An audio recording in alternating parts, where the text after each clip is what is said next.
Une fois dans un petit village tranquille, il y avait un jeune homme nommé Anas. Anas était connu pour sa bonté et sa générosité, mais il ressentait parfois un vide dans son cœur. Bien qu'il accomplisse ses obligations religieuses, il cherchait une connexion plus profonde avec sa foi. Un jour, un érudit passait par le village et Anas, désireux d'apprendre, alla à sa rencontre.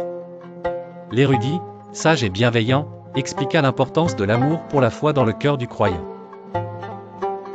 « Mon fils, dit-il, lorsque l'amour de la foi s'installe dans ton cœur, il éclaire ta vie, éliminant toute trace de doute et de désobéissance. » Inspiré par ces paroles, Anas commença à consacrer chaque jour du temps à la méditation et à la récitation du Coran.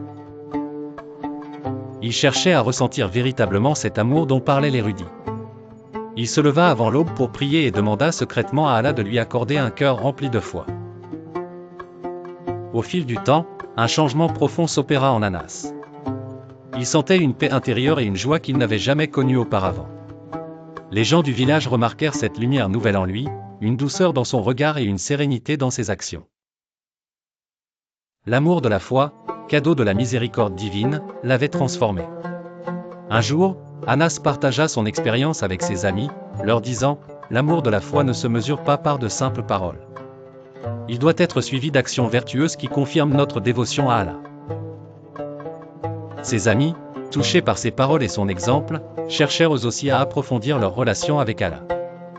Ainsi, le cœur dévoué à la foi est un cœur empli de lumière, guidant non seulement son possesseur, mais aussi ceux qui l'entourent vers une vie vertueuse.